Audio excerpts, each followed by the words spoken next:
বিসমিল্লাহির রহমানির রহিম।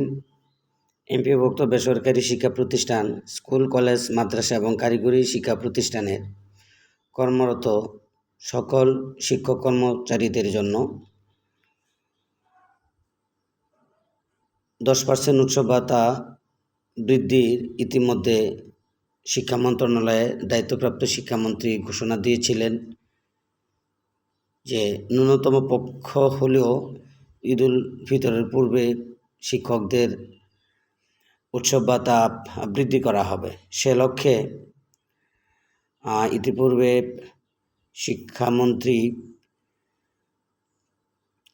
শিক্ষকদের জন্য 3% বেতন বৃদ্ধির বিষয়টি স্পষ্ট করেন এবং ধাপে ধাপে পরবর্তীতে শতভাগে উন্নীত করবে এই প্রতিশ্রুতি দেন।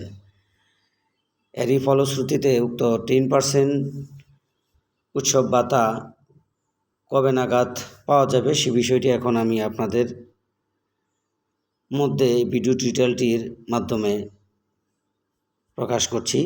তো আশা করছি ভিডিওটি শুরু থেকে শেষ অবধি না টেনে বা স্কিপ না করে দেখবেন। তা আসুন এখন বিস্তারিত জেনে নিই।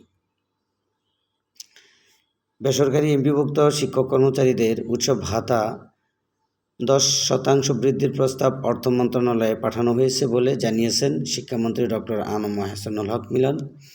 শনিবার 14 মার্চ রাজধানীর মিন্টু রোডে নিজ সরকারি বাসভবনে আয়োজিত এক ইফতার অনুষ্ঠানে এই তথ্য জানান। শিক্ষামন্ত্রী বলেন, এমপিভুক্ত শিক্ষক কর্মচারীদের উৎসব ভাতা বাড়ানোর বিষয়ে একটি প্রস্তাব ইতিমধ্যে অর্থ মন্ত্রণালয়ে পাঠানো হয়েছে। অর্থ মন্ত্রণালয় থেকে অনুমোদন পাওয়া গেলে বিষয়টি আনুষ্ঠানিকভাবে ঘোষণা করা হবে। তবে তিনি দুঃখ প্রকাশ করে বলেন, অনেক সময় অভ্যন্তরীণ আলোচনা আগেভাগেই বাইরে চলে যাচ্ছে, যা উদ্বেগজনক। এর আগে শিক্ষা মন্ত্রণালয় থেকে উৎসব ভাতা বৃদ্ধির একটি ডিউ লেটার অর্থমন্ত্রী বরাবর পাঠানো হয়। গত বৃহস্পতিবার বিকেলে এই চিঠির মাধ্যমে প্রস্তাবটি অর্থ মন্ত্রণালয়ে পাঠানো হয়েছে বলে জানা গেছে। মন্ত্রণালয় সূত্রে জানা গেছে, আসন্ন ঈদুল ফিতরে বর্ধিত উৎসব ভাতা পাওয়ার সম্ভাবনা খুব কম, কারণ ইতিমধ্যে এমপিওভুক্ত শিক্ষক কর্মচারীদের উৎসব ভাতার বিল 15% হারে জমা দেওয়া হয়েছে। ফলে এই ঈদে আগের নিয়মই ভাতা পাওয়া যেতে পারে। মন্ত্রণালয়ের এক কর্মকর্তা নাম প্রকাশ না করার শর্তে জানান, গত বুধবার ছিল উৎসব ভাতার বিল জমা দেওয়ার শেষ সময়। সে অনুযায়ী 50% হিসাবেই বিল সাবমিট করা হয়েছে। যদি পরে অর্থ মন্ত্রণালয় থেকে অনুমোদন ও অর্থ ছাড় হয় তাহলে ঈদের পর মার্চ মাসের বেতনের সঙ্গে বাড়তি অর্থ সমন্বয় করা হতে পারে। অন্যথায় ঈদুল আজহা থেকেই নতুন হারে উৎসব ভাতা কার্যকর হবে।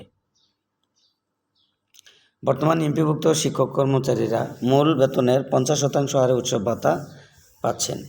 নতুন প্রস্তাব বাস্তবায়িত হলে এতে আরও 10% যোগ হয়ে উৎসব ভাতা মোট 60% উন্নীত হবে।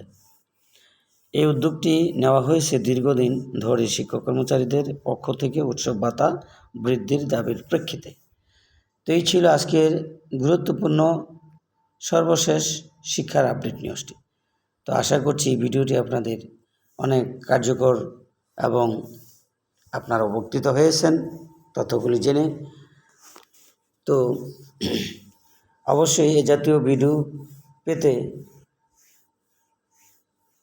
শিক্ষকের কথা চ্যানেলটি সাবস্ক্রাইব করে বেল বাটনটি অন করে রাখবেন, যেন মুহূর্তের মধ্যে যে কোনো আপডেট ভিডিওগুলো আপনার বেল বাটনে চলে যায়। আল্লাহ হাফেজ।